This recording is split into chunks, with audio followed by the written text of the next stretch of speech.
Okay, guys, make sure to like, comment, and subscribe. Now, fasten your seatbelts. Here we go.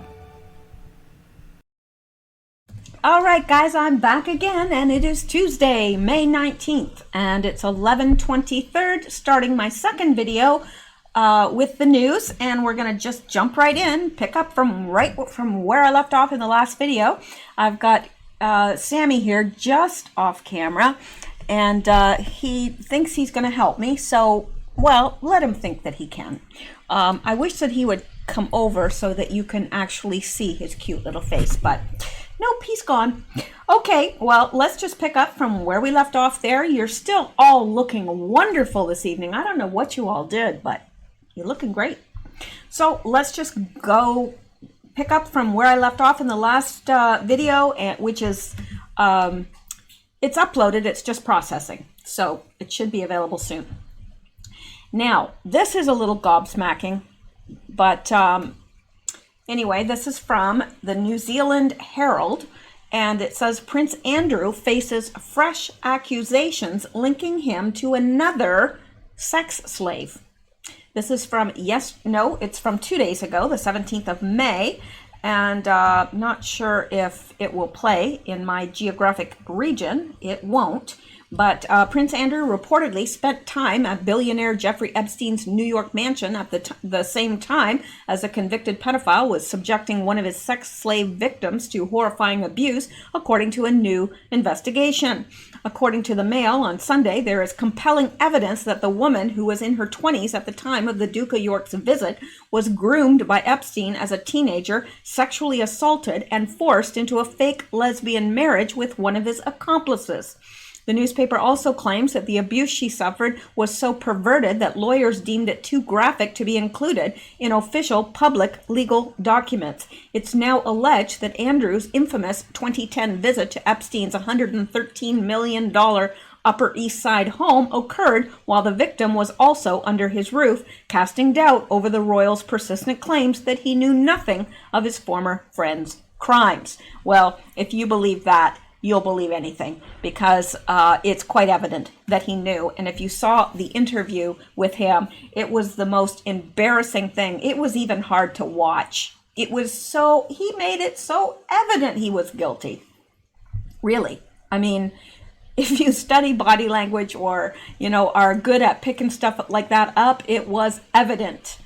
Very evident. Okay, so the Queen's son has long maintained he never saw anything suspicious during his time with Epstein. The Mail also claims that a source who was inside the property at the time believes the victim may even have given Andrew a foot massage while he and Epstein held a private screening of the King's Speech. I loved that movie. I really, really loved that movie. Anyway, I digress. The Duke of York has previously been accused of having sex with another of Epstein's victims. Virginia Jeffrey Roberts claims he has repeatedly denied. In January, a U.S. prosecutor sensationally announced that Andrew had not been cooperating with authorities covering the Epstein case. A U.S. lawyer for the Southern District of New York, Jeffrey Berman, said prosecutors and the FBI had repeatedly contacted Andrew's lawyers to follow up on his previous pledge to help with the investigation. Oh, I mean, they believed it when he said that they would help them with their investigation? Really? Wow. They're pretty naive. Berman's remarks are at odds with comments Prince Andrew made about the matter last year. Of course, I am willing to help any appropriate law enforcement agency with their investigations, if required. Berman said his office did not usually comment on whether people were cooperating with authorities. He said he decided to call out Prince Andrew because of his public comments on the matter. However, in Prince Andrew's case, he publicly offered, indeed, in a press release, offered to cooperate with law enforcement investigating the crimes committed by Jeffrey Epstein and his co-conspirators, Berman said. The Duke of York has been under fire for months for his association with Epstein, who was facing child sex trafficking charges before his prison suicide. Yeah, right, it was a suicide. Okay, let's go with that. On August 10th, the late financier was also accused of procuring young girls for his friends, including Andrew, who has vehemently denied the allegations. Well, of course, he denies the allegations. Nobody anymore comes out and says, yep, I did it. I did it. You caught me. Okay. Nobody ever does that. Maybe a few, but very, very few. All right. Well, I don't want that. So let's get out of there and come back here. Okay, let's look at the next one. Okay, here we go. All right, China used air travel. We've got news for you. China used air travel to seed virus in early stage, top White House official says. I believe that. I truly, truly believe that. And let's come down here. Peter Navarro, the White House trade advisor, said in an interview Sunday, suggested that China sent hundreds of thousands on aircraft throughout the world to seed the spread of the virus. Navarro told ABC News this week that I hate when it does that. That the Chinese, behind the shield of the World Health Organization for 2 months, hid the virus from the world and then sent hundreds of thousands of Chinese on aircraft to Milan, New York, and around the world to seed that. They could have kept it in Wuhan, but instead it became a pandemic. And they could have, but it coincided with the Chinese New Year. But they knew before that. So they should have restricted and shut down air travel, international air travel, before that happened. But they didn't. And we're all living with the results. George Stephanopoulos, the host of the program, asked if he was accusing Beijing of deliberately spreading the virus. Navarro said he's not implying that it was intentional. And it may not have been. It may not have been. But that's exactly what they did, because it was a Chinese New Year when all Chinese travel. I mean, it's a time of holiday and celebration, and people travel. They travel to spend time with family. And since there are so many Chinese abroad, they travel abroad to spend time with family. And so, yeah, that during that time, there were infected people being seeded all over the world. That's how the pandemic took hold. A 4-page Department of Homeland Security intelligence report dated May 1st and obtained by the Associated Press said Chinese leaders intentionally concealed the severity of the pandemic from the world in early January. Not classified but marked for official use, the DHS analysis states that while downplaying the severity of the coronavirus, China increased imports and decreased exports of medical supplies. And that they were doing. They were buying up the world's medical supplies all the while knowing there was a pandemic, but downplaying it to the rest of the world. Zhong Nanshan, a senior medical advisor in China, acknowledged Sunday that the country initially underreported the number of infections in Wuhan while describing the potential second wave as a big challenge, according to Reuters. So, yeah. I don't think we're finished with all that either, because I don't know if they're going to be held responsible or not, but it wouldn't surprise me. People are not, they're not okay with this. Well, unless it's Canada, because Canada loves China. But, you'll never hear Canada criticize China. You'll never hear it. Okay, let's get into the next the next item, which is really out there. Just warning you, it's out there. I don't know. I think that Xander has been into meth or something. He's just like fit to be tied. He's all over. He's running. He's jumping. He's doing everything. I don't know. They probably cook meth when I'm out. You never know with those cats. Can't trust them. All right. This is, again, I preface this by saying this is weird. So look away if you have to. Okay, I have power. Trans witch moderator who identifies as a deer threatens to censor critics. There are some people that should be afraid of me. Well, I'm not afraid of her. I do feel sorry for her. I think she needs some help. A transgender Twitch safety advisory council member who identifies as a deer yes, really, bragged on a live stream about having the power to censor critics, asserting some people should be afraid of me. Well, I wouldn't want you around my children, but or my pets, or me, but I don't think I'm afraid of you. Okay, so Twitch is a live streaming video platform that has become notorious for its draconian levels of censorship, which in many cases outstrip even YouTube. Last week, transgender streamer Steph Lore, aka Ferocious Steph, who was born a man and apparently had his genitals removed, was announced as a new member of Twitch's Safety Advisory Council, giving Lore the power to influence terms of service and potentially ban individual users. Before we get to Steph's comments on this, let's get to know XE a little better. Okay, maybe that's the gender that she identifies as. I don't know. Here, Laura explains how she likes to prance around in how he likes to prance around in his backyard, acting like a deer while munching on grass. Okay.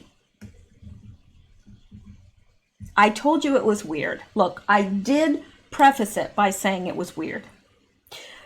This streamer legitimately believes to be a deer and even performs a ritual to be more in tune with their deer spirit. So let's listen. I know. It's not Pelosi though. You know, I mean, at least there's that. So in my spare time, I go out to my yard. In my spare time, I go out to my yard and I prance around and I eat grass. And I just watch it because it helps me feel like in tune with my dear self.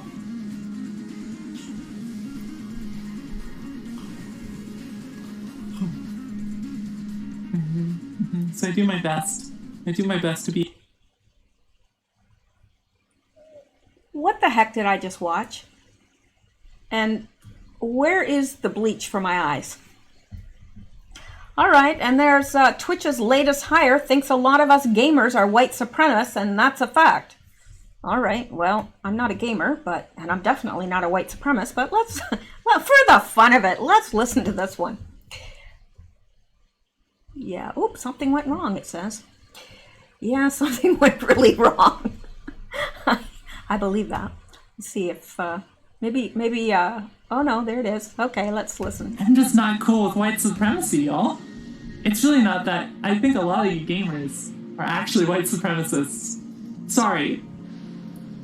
Just a fact of how I feel, which isn't a...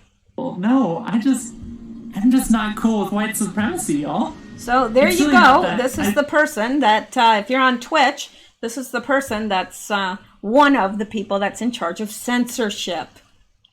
The deer needs to censor itself. Deer have no business on Twitch or YouTube or anywhere else. They should just be out in the forest doing deer things. Yeah. So anyway, and this is a member of the Twitch Trust and Safety Council having a deergasm on stream. Okay, you know I can't pass that up.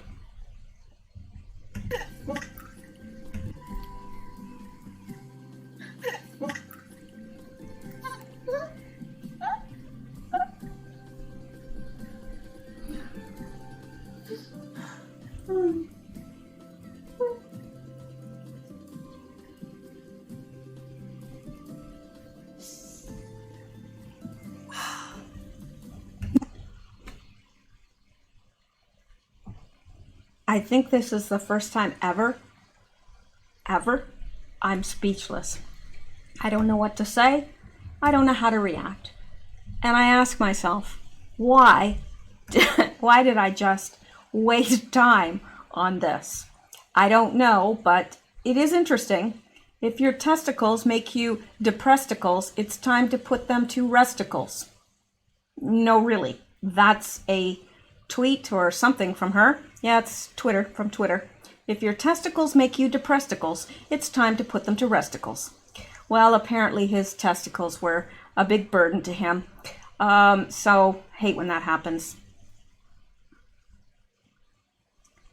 Wow. So yeah, there's a whole bunch more about this person that says they're a deer. Okay.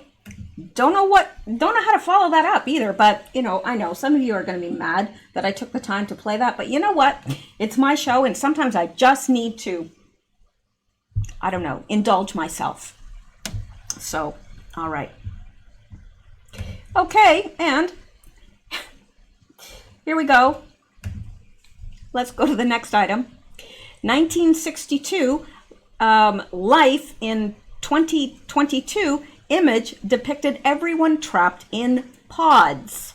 This is by Paul Joseph Watson, and it says not far off. No, not far off at all, just by 2 years.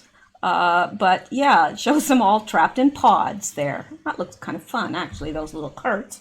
A depiction of life in 2022 by an Italian magazine, first published in 1962, depicted pedestrians using motorized pods instead of walking, something that may turn out to be quite accurate given fears over coronavirus. The image was drawn by Walter Molino, an Italian comics artist and illustrator. It was featured on the front page of a 1962 edition of La Domenica del Corriere, an Italian weekly newspaper which ran from 1899 to 1989. The cartoon shows individuals navigating the sidewalk from within the confines of their own personal pod. Well, there you go. They look very happy in their little pods. And actually, I'd be happy to have one of those little pods. Sure, I would. It'd be fun. Well, it would. I'm just saying. Looks fun to me. Except I wouldn't like all this crowding. Like, I'd like to be in a pod, but everybody else not in a pod, so that I could scoot around. I know that's very selfish of me, but I'm just saying. Okay, and while the depiction was probably more of a pedestrian travel-related prediction, it meshes quite eerily with current fears over coronavirus, which has led to suggestions that the new normal must incorporate a similar pod-based lifestyle to protect against the virus, because apparently immune systems don't function anymore. As the video shows below, a restaurant in the Netherlands is trialing individual greenhouse-style pods where diners can eat safely as their waiter brings them their food on a long board while wearing a head visor and a mask. Well, that reminds me, I went to Starbucks to get a coffee, and they now hand you your, it's like that, like a long board that they handed out to you on, and I'm like, okay. They're all so very, very nice in there, but we just got a new Starbucks built. Like, I could spit and hit it, probably. But not that I wouldn't do that. That's just not ladylike at all. But yeah, it's just weird, all this stuff. And what's this? Pod people. What happens in summer when the glorified greenhouse reach near oven temperatures was not discussed in the video. Proposals for people to be ensconced within their own pods for air travel, trips to the beach, and other activities have also emerged in recent weeks. Live in a pod, work in a pod, socialize in a pod, travel in a pod. Yeah. Of course, I like Paul Joseph Watson because he has a wonderfully sarcastic sense of humor. But anyway, let's go on. Surely I have some serious things here. Surely I do. Don't bet on it, but I'm just saying that I must have put some serious stuff in here. Okay, U.S. Coronavirus cases pass 1.5 million as deaths top 90K. Brazil overtakes UK with world's largest outbreak. Why am I looking at this? I don't think that this is what I was going for here. I really don't. We don't need any more scare tactics. I don't think that that is what I was going for. It's not. I don't even remember. I don't know. Maybe I was, I don't know. I can't even think up an excuse. All right. So let's, yes, remember yesterday I told you about the rabbit pandemic. Remember that? And I said, I'll talk to you guys tomorrow, like in the news about the rabbit pandemic. Well, here we are. We're at tomorrow. And I'm keeping my promise. Here we go. There is a rabbit pandemic. I'm not joking. Rabbits are facing a deadly virus of their own, and I love those little bunnies. I have quite a lot of them around here, but I don't know how they survive because there's a fox family around here as well. As I've told you, my adventures with the fox. Apparently, some other people have seen another fox traveling with that fox, so we assume that they have little foxes somewhere. Maybe, who knows? Anyway, rabbits are facing a deadly virus of their own. A deadly virus is threatening to wipe out entire populations across multiple states. At risk are North America's rabbits. It's a strain of rabbit hemorrhagic disease. What next? Seriously. And it's recently appeared in pockets of the western U.S. If it continues to spread unchecked, it could harm all dozen-plus species of rabbits in the U.S. and the ecosystems they belong to. And you know, there's a lot of animals that eat rabbit. Like there isn't a whole ecosystem that depends on these small animals. The highly contagious illness isn't connected to coronavirus. Only rabbits, hares, and pikas, whatever they are, the diminutive cousin of rabbits, can spread it among each other, and humans cannot become infected with it. Well, that's good news, but we don't want all the rabbits dying either.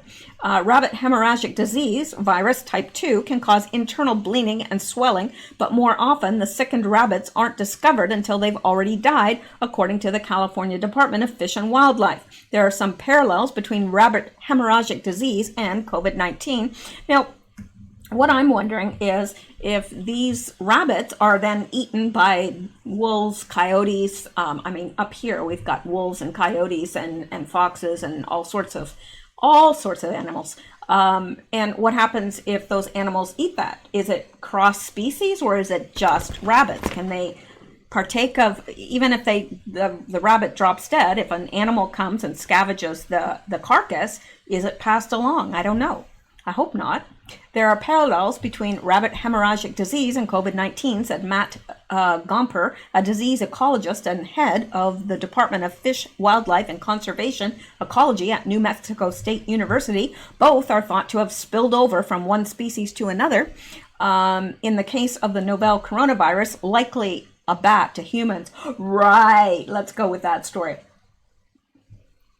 In the rabbit disease, from domestic to wild rabbits, and both arose so quickly that health officials have a limited window to act. See, this is what's happening because they're screwing around with all these pathogens in labs, trying to create, what do you call that? It's warfare. It's biological warfare, right? So they're doing this, and who knows what effect this is going to have on what they're cooking up in these stupid labs. Why do we even study stuff like that? Really, what is the use? I mean, its only use can be to evil. Whoever cooked up coronavirus, what was the intention if it wasn't to harm people? Doesn't make sense to me. Anyway, how the disease came to the U.S. The disease likely originated around a decade ago in European rabbits, which comprise most domestic rabbits sold in the U.S., McCumber said. Then, in early March, another strain of the virus was discovered in wild rabbits in southern New Mexico. A few days later, dead rabbits were spotted nearby in El Paso, Texas. More sightings followed in Arizona, Colorado, and in May in California. Ecologists aren't sure how virus type 2 arrived in the U.S. McCumber said he predicts the disease worked its way through rabbit meat or the domestic rabbit trade. It also might have been circulating in northern Mexico, which shares a border with New Mexico and Texas. The disease could harm ecosystems. Well, of course it could. There's a lot that depends on rabbits. Because the illness is so new, there's virtually no data on the related die-offs, McCumber said. So while it is concerning, ecologists aren't sure if the illness will cause concentrated outbreaks in local areas or widespread deaths across the U.S. of rabbits. They're talking, not of people. People can't get it.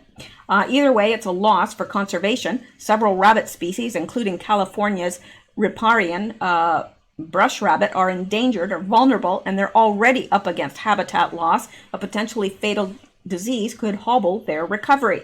Rabbits aren't the only ones who suffer, though. If rabbit populations deplete, then the predators who prey on them would also lose a valuable food source, and the plants they graze on may overgrow, sending tremors throughout the ecosystem, Gomper said.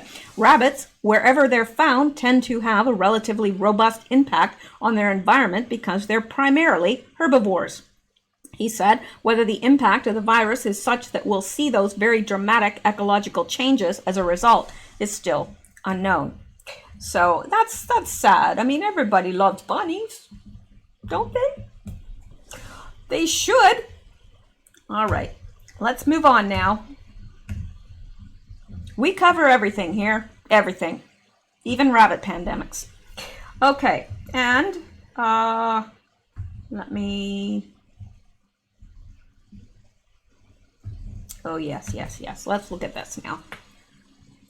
Bill de Blasio threatens fences around New York City beaches. Fences around New York City beaches, and warns swimmers they'll be taken right out of the water. These people are insane, really insane. I'm so glad I don't live in New York City, really, and I'm sorry if you do, but this is just ludicrous. If you're in New York and wanting to take a dip, look out, the mayor is a dipstick.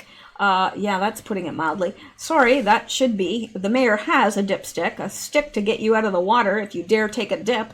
He may speak softly, but he carries a big one, and Bill de Blasio has the authority to rake you right out of the river. At a press conference Sunday, the city's main man made clear the state has left options of reopening to local governments.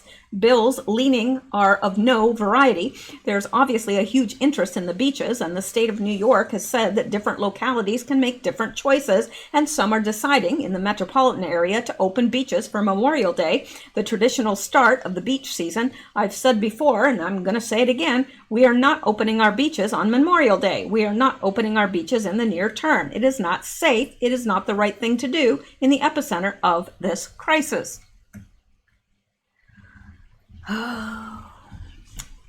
New York City Mayor Bill de Blasio, we are not opening our beaches on Memorial Day. We are not opening our beaches in the near term. We're not opening them.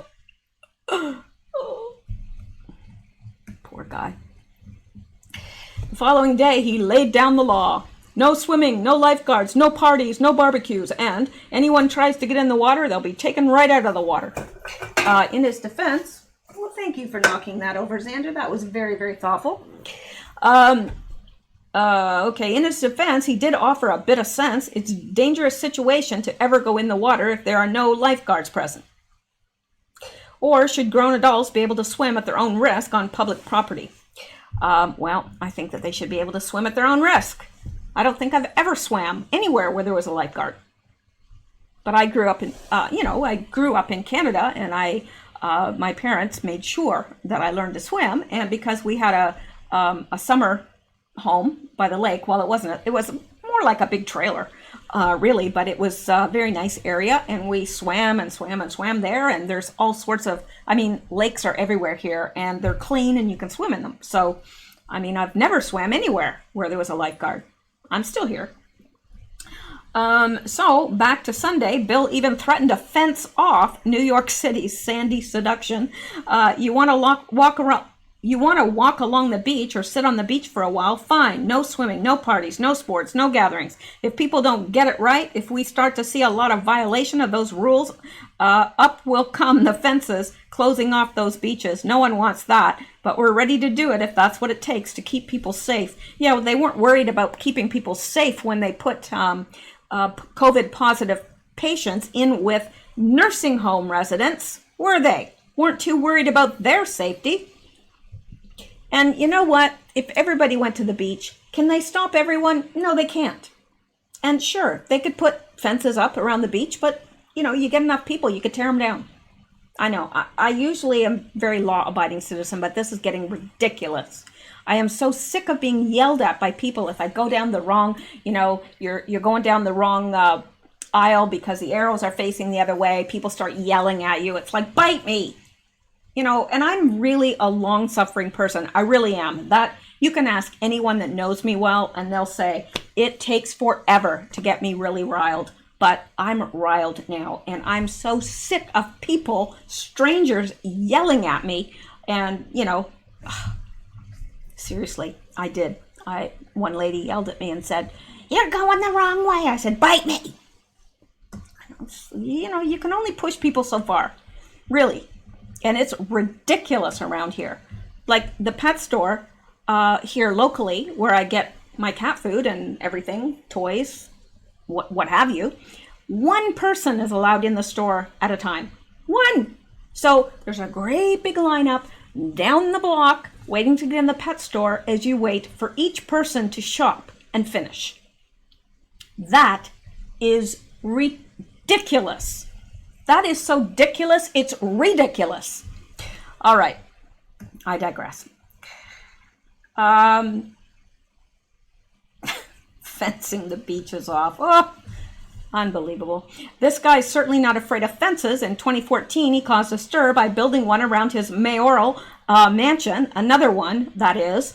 From the New York Post at the time, Mayor Bill de Blasio has erected a massive new privacy fence to keep his constituents from looking in on Gracie Mansion. The new fence, constructed just inside an existing red brick wall and a wrought iron fence ringing the historic property, was actually dubbed a privacy fence by de Blasio and First Lady Shirlane McCray, sources told the Post. But so much for being a mayor of the people. That brick fence was good enough for Rudy Giuliani and his family, and for Ed Koch and all the mayors before him, a law enforcement officer said, or law enforcement source said.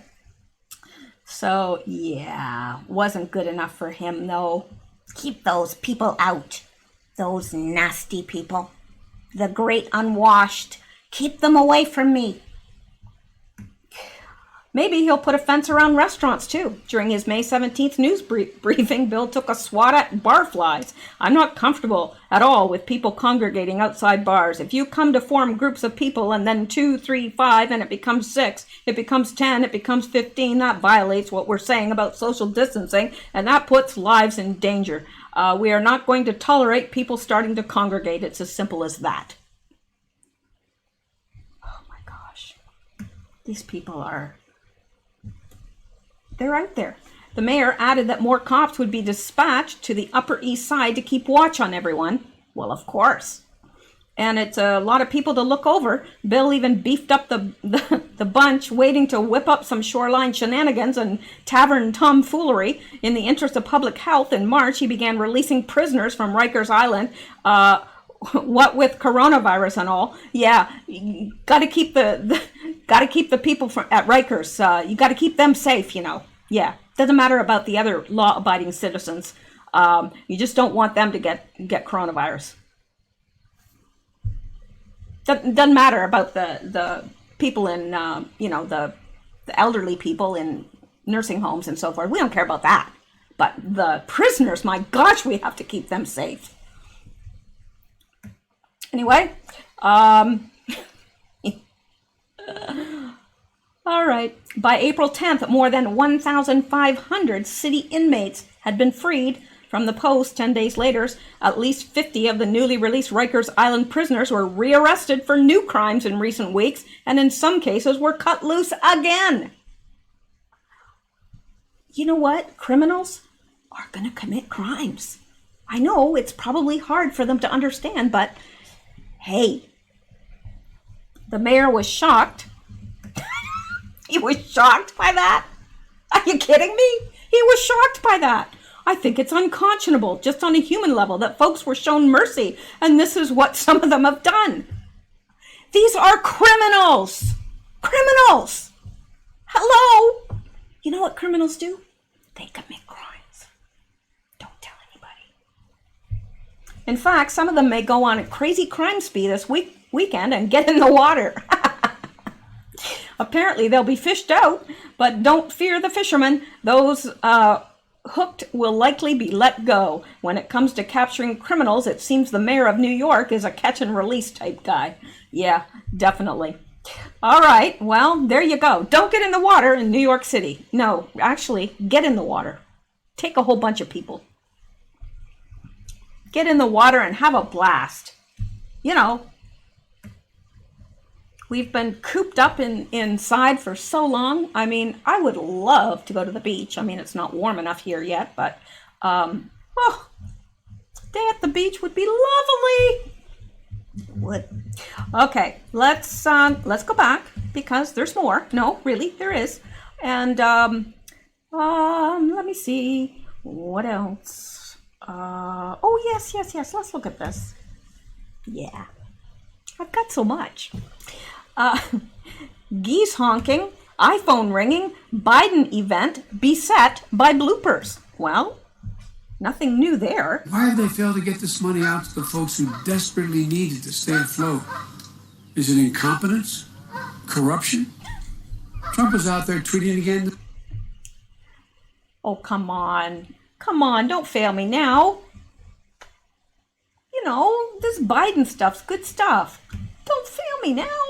This morning, I called President Tweety. Reopen the country, end of quote.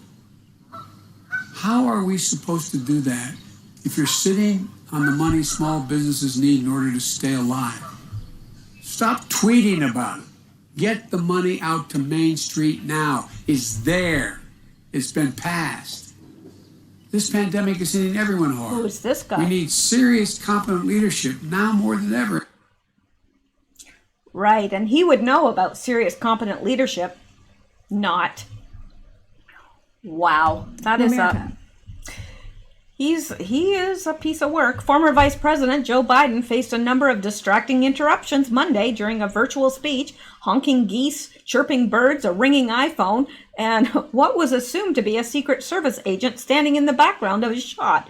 Nevertheless, Biden virtually addressed the Asian American and Pacific Islanders Victory Fund to knock President Trump's virus response and accuse him of fanning flames of hate, fear, and xenophobia against Asian Americans amid the coronavirus pandemic. The pandemic has unleashed familiar forces of hate, fear, and xenophobia that he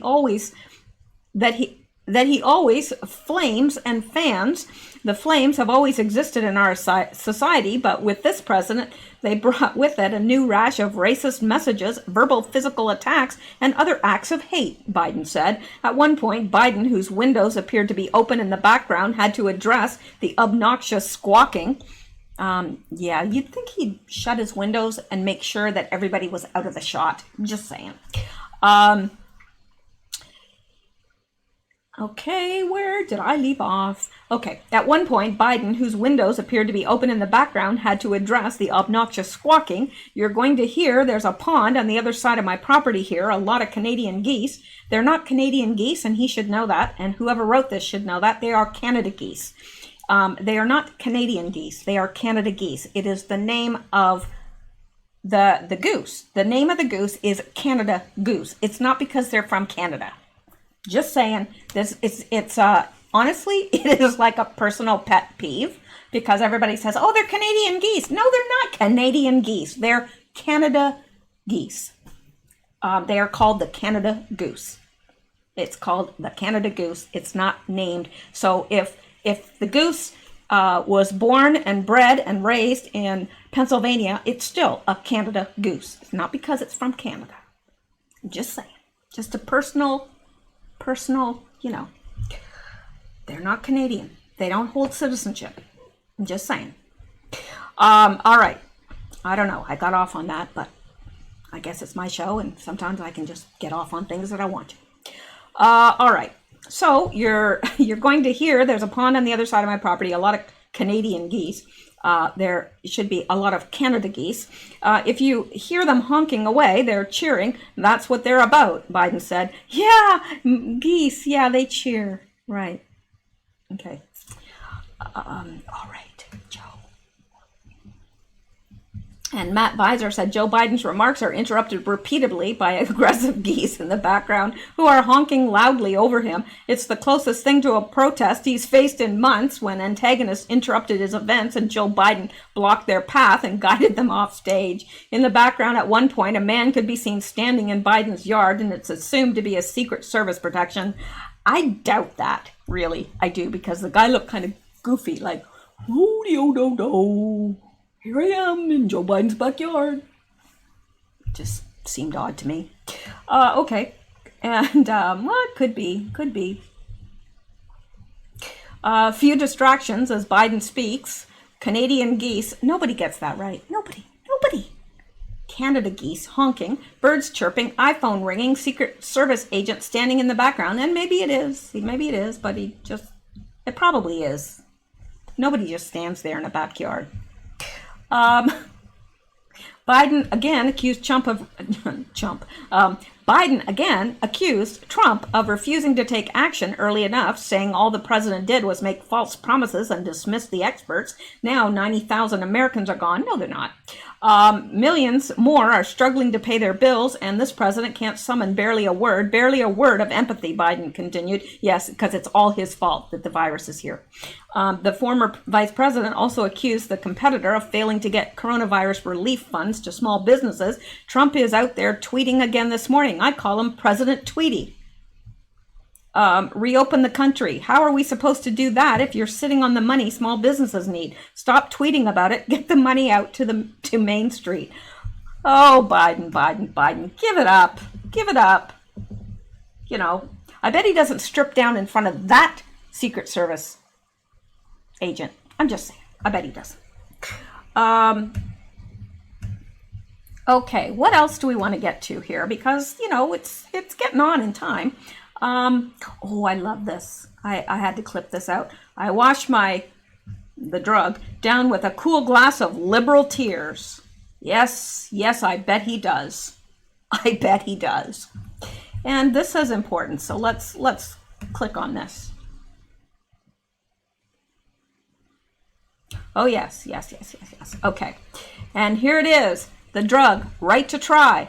Virginia study was a phony story. Of course, we all knew that. People should want to help people. Huge boom. All right, let's listen to this because we love us, our President Trump. Yes, we do. And even arthritis, they say. But I think it's worth it as a line of defense, and I'll stay on it for a little while longer. I'm just very curious myself, but it seems to be very safe. But that study was a phony study put out by the VA.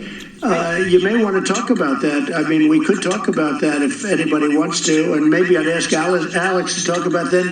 If you would introduce our great talented head of the VA and let him say a couple of words. But that was a phony study, and it's very dangerous to do it. The fact is, people should want to help people, That's right. not to make political points. It's really sad when they do that. Go ahead. Yeah, so hydroxychloroquine has been approved by the FDA for decades here in the United States for the treatment of malaria, for the prevention of malaria, treatment of lupus, treatment of rheumatoid arthritis. And the system we have here in the United States that is once a drug has been approved and on the market, a doctor in consultation with the patient may use it for what we call off-label purposes, which are indications that are not yet proven and not yet in the label. And this is the right to try president. He, for the first time, got the historic right to try legislation for experimental therapies, but that applies to our existing regime, which is approved products may be used in the judgment of a physician in consultation with their patient. As the president said, and I'll ask Secretary Wilkie to talk a bit about the VA study, there's been some studies around the use of hydroxychloroquine later in disease progression, but we are still working on some controlled studies earlier in the disease progression to see if we can measure the effectiveness of it in preventing the replication of the virus and spread in mild to moderate cases rather than the more serious, and that data is still pending. But and it's got very good reviews, very good from many doctors, many doctors. Secretary, please. Thank you, Mr. President. I want to clear up something that the media has not reported accurately. That was not a VA study. Can you hear him? Because I think it's important you ask the question. Yeah, that was you not. Want to listen? Because I don't even think you're listening. Yeah. Go ahead. Why don't you listen to him? That was not a VA study. Researchers took VA numbers, and they did not clinically review them. They were not peer reviewed. They did not even look at what the president just mentioned. So there you go. I just think it's interesting because you know they don't want him to talk about it, but he does. And I think that he's taking it himself so he can make the point. Look, I'm on it. You know, I really do. He's a very smart man. Very. People do not give him the credit that he is due. They really don't. Now, my friend Heather had sent me some, crazy stuff. Crazy. But I don't know what I've done with it. Oh, this is one of them. Let me see. You know, Heather from Houston. Heather H from Houston. Triple H. Yes, she sent me this one. So if you don't like it, you can talk to her. Oh man, I can't get out there. No. Here, this is a problem. That's the problem right here. Because I pasted it in twice. That was awfully silly of me. Okay, and let me go here. Because you might want your own Fauci panties. I'm just saying. I wanted to make sure to show you this in case you wanted to order some. All right. Look. A belly button. Yeah, now you can get Fauci panties, Como, and Newsom. Yes, they are making panties. This local brand is making Como, Newsom, and Fauci panties. There you go. You don't know why you would want them, but you might. You might want your own pair. So I just wanted to mention it. During the pandemic, several high-profile figures have become unlikely sex symbols. You're right. Unlikely. Thanks to their valiant efforts to keep us all from dying painful, lonely deaths in the ICU, and to some degree, our rampant isolation-induced quarantine hornies. Now, fans can wear their devotion on their... Okay, well, this is going a little bit too far, and I think I'm going to stop now, but there you go. If you want these panties, you can order them. I don't know why you would want Cuomo on your private parts, written across your private parts, but hey, you might. Who knows? Oh, and Fauci and Cuomo. Yeah, there you go. So, knock yourself out if you want to order these panties. I don't know why you would, but hey, I don't know. I don't know what you do. Some of you could be into Fauci panties. I don't know. All right. Now, let's go back. I had some more. Actually, it's 12:10 if you're on medication. And I think I'm going to leave it there. I did thank these people in the last video, but thank you all to those of you that support this channel in one way or another, either through Patreon or through coffee or however, or some of you are just, you're on a fixed income and you're just not able to, and that's okay too. You're always welcome here. And I want you to know that you are always welcome here and don't ever feel pressure at all. But I do appreciate it. And those of you that pray for this channel, I especially appreciate you. I really, really do, because it's not easy in this day and age, really. It's fun and I enjoy it. And I love coming and talking to you guys every night. I really do. But during this time of censorship and all, it's sometimes not easy what you have to put up with. So I do appreciate your prayers. All right. Well, that is it for tonight. That is the second video. Now tomorrow, and I did already have the video prepared to do the Q post, but I do have to get up fairly early tomorrow. And so I think I'm going to leave it there. I'm going to visit Q post tomorrow. And yeah, I think that's what I'm going to do. I don't think I have it in me to do another video at this time. So, all right. Come back tomorrow and maybe try to do a couple videos tomorrow as well, but I don't know. I can't promise that. But I would like to get to the news and, catch us up on the Q post. But it'll depend on how much Q posts tomorrow, because if I have to go through everything from today and everything from tomorrow, and he posts a lot, probably just be one video. Okay. Let's end it there, and thank you guys so much. I appreciate you guys more than you could possibly know. I really enjoy speaking to you, and I do apologize that I have to take time off here and there because of health reasons, but I do my best, and when I come back and I'm feeling good, I try to do a couple videos for y'all. So there you go. You guys have a great night. Sleep well, stay safe. And please keep seeking the truth, because really in this time of universal deceit, we need the truth, and it's becoming harder and harder to find. So seek truth, because deception bites. Good night, guys.